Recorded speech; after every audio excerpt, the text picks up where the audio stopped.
Hi everyone, my name is Jordan Howard and I'm a current Montana dietetic intern. I'm here to talk to you today about the impact of rural geography on food access. So, what does it mean to be classified as rural? Well, to the average American, rural is a bit of an abstract concept of rolling hills and farmland rather than a concrete definition. Essentially, it comes down to population. The Census Bureau defines rural as any population, housing, or territory not in an urban area.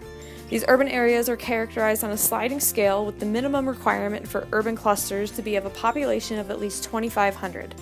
That means, to be considered rural, the population area must be less than 2,500 people. Now, it's estimated about 19.3% of the U.S. population resides in rural locations. But in contrast, it's estimated that 65% of Montana's population resides in rural locations. This is a huge difference compared with the rest of the U.S. population. Now, why is this important? Well, when we think of common determinants of health, lifestyle factors come to mind. These include dietary habits, physical activity, work environment, family structure, and many more.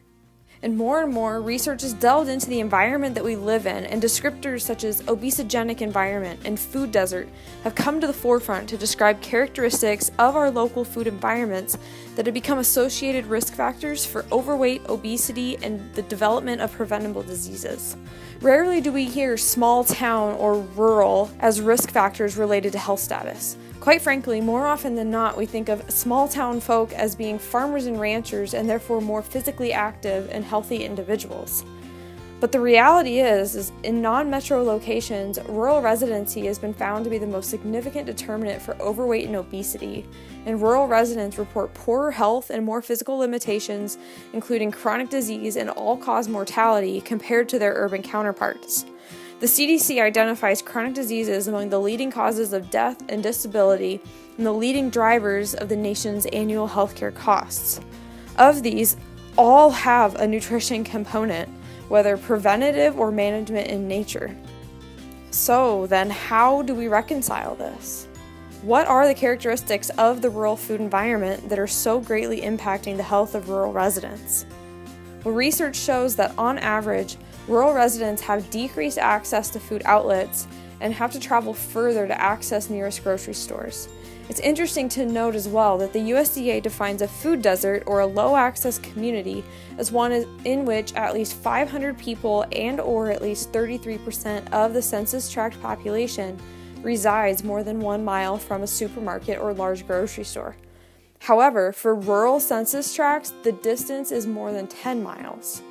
Additionally, residents report that not only do they have less access with respect to distance, but also quality.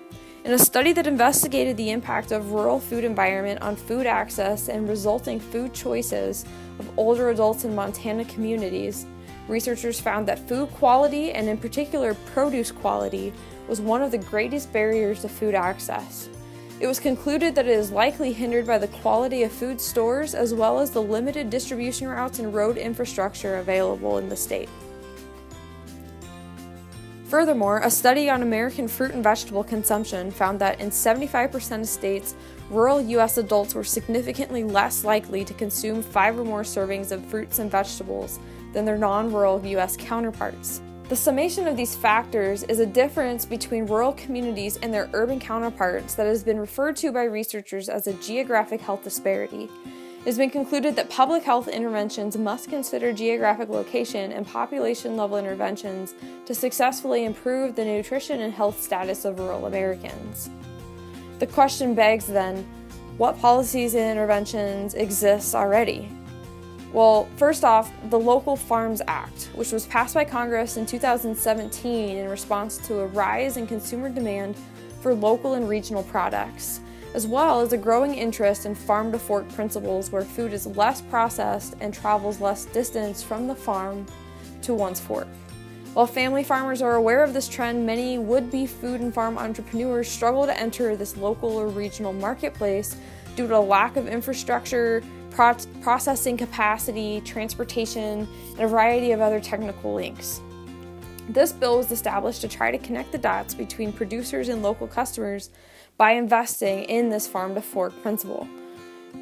Pertinent particularly to rural locations, it authorizes rural development grants and loans to be used for meat, dairy, and poultry processing infrastructure.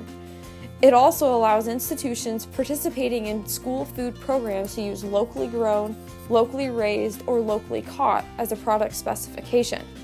And lastly, it authorizes grants for produce prescription programs for low-income individuals and households. The Local Farms Act also paved the way for the Local Agriculture Market Program, which is a part of the new 2018 Farm Bill. It allots $50 million per year in mandatory funds to focus on interventions such as providing food shed level approaches to develop regional food economies, produce prescription programs, electronic benefit transfer devices at farmers markets to increase SNAP benefit use. It also reauthorizes the Rural Energy for America program, which allots $50 million per year in mandatory funds to help provide farmers and ranchers that want to produce their own renewable energy with the infrastructure to do so. And now to take a look at more local interventions, food policy councils. So this is a nonprofit, local level approach to help start initiatives within communities. And one example is Grow Montana, which is a food policy coalition in our state, which has helped implement farm-to-cafeteria and food corps principles throughout the state. Additionally, Billings Food Policy Council has compiled food access maps throughout the Billings area. They've also coordinated the start of a variety of community gardens throughout town, including Independence Hall Veterans Garden and Head Start Community Gardens. So as we can see, recognition of the geographic health disparities prevalent amongst rural communities has not gone unacknowledged. Moving forward then, the question is, are these policies effectively addressing the issue of geographic health disparities and improving the lives of rural residents?